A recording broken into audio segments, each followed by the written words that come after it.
Vladimir Putin today had I his thought own... you were introducing yourself. No. Vladimir Putin. Okay, I'm Vladimir Definitely Putin. not.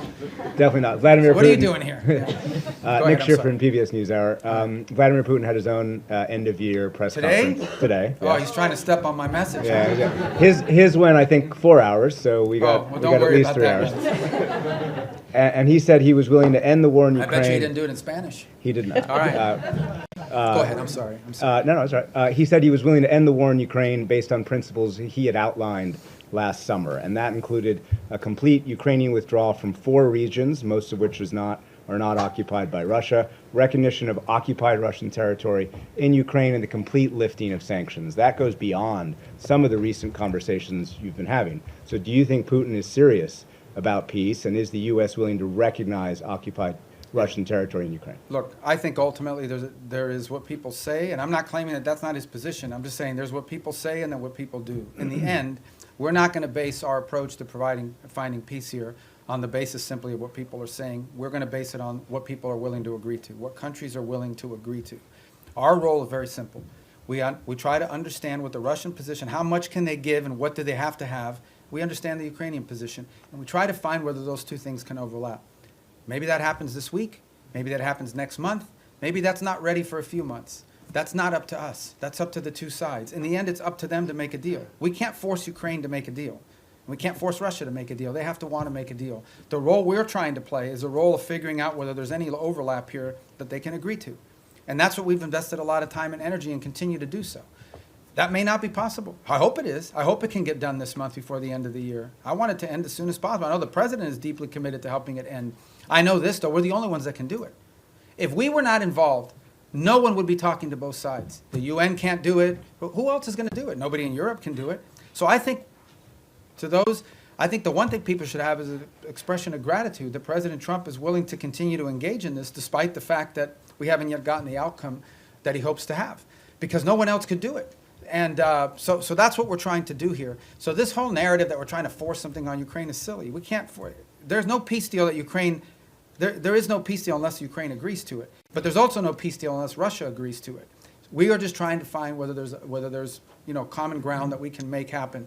And maybe that's not possible. Maybe it is. Maybe that's not possible right now.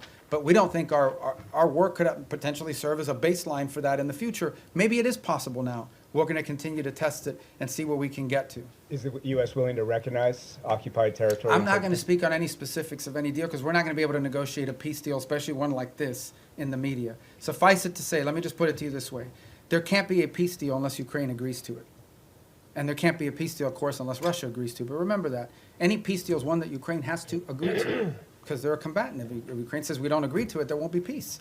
So our job is not to force anything on anyone. It is to try to figure out if we can nudge both sides to a common place. And guys, in a conflict like this, in a war like this, that's not easy. It takes a lot of time. We're going to have some patience with it, unfortunately. It's already gone longer. But understand why the president cares about this. Okay? Because let's be honest here, and I'm not trying to diminish this, okay? Because it's an interesting position to be in. The United States we don't provide weapons to Russia. We only provide weapons to Ukraine. The United States doesn't sanction Ukraine. It's only sanctioned Russia.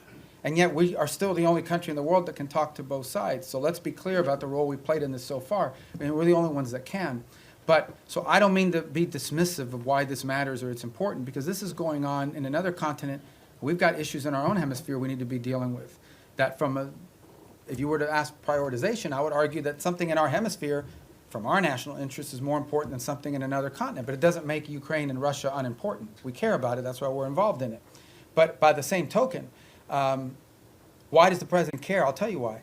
This week, 9,000 people will die, including like 5,000 or 6,000 weekly Russian casualties, okay, in a war. This is a bloody, nasty conflict.